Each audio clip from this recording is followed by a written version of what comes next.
shake off the eerie feeling crawling up my spine.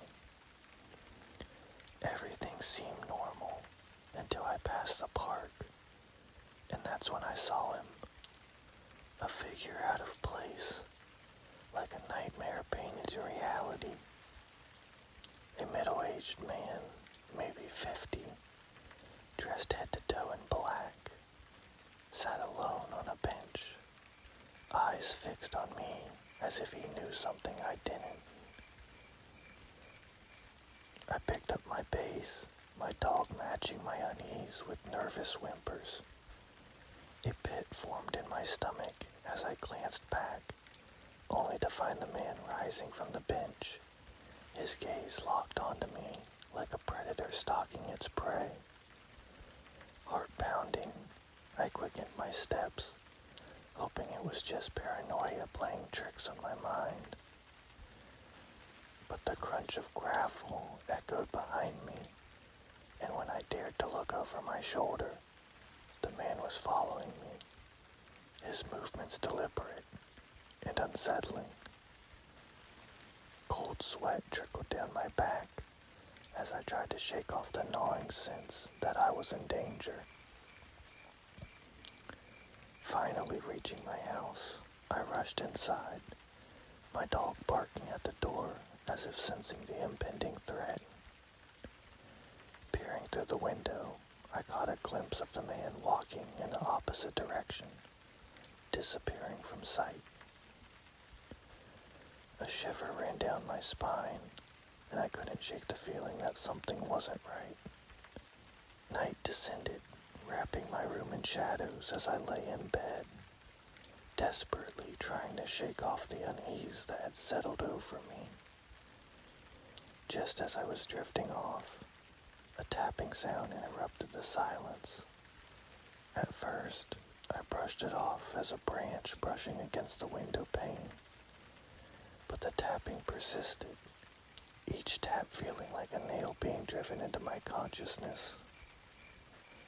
With a reluctant sigh, I decided to check it out.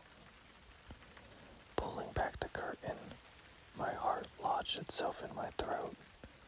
There he was, right outside my window, a man concealed by a ski mask, his eyes piercing through the darkness, locking onto mine. A scream caught in my throat as I stumbled back, the world spinning in terror. I yelled, my voice a mix of fear and anger, and in a heartbeat, the man disappeared, descending down a ladder that had been propped against the side of my house. My second-story window didn't seem so secure anymore. Panicked, I ran to my parents' room, breathlessly recounting the ordeal. They dialed the police as a chill settled into the room, suffocating us all. When the authorities arrived, they found scratches etched into my window pane and a crowbar abandoned at the side of the house. Tools of a sinister intent, tools that were meant to break in. The realization hit me like a freight train. The man had been trying to get into my room, into my life, and I had no idea why.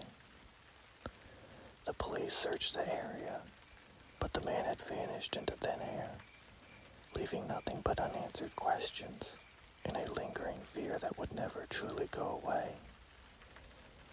As the days turned into weeks, the memory of that night haunted my every thought. Who was that man? What did he want? The thought of his shadowy presence lurking in the darkness paralyzed me with fear. The knowledge that he could still be out there, somewhere, waiting, watching, left me feeling vulnerable and trapped. And as time went on, the unease never faded. The man was never found, his identity forever shrouded in darkness, and the chill of the unknown settled deep within me, a constant reminder that danger could be lurking just beyond the edges of our reality.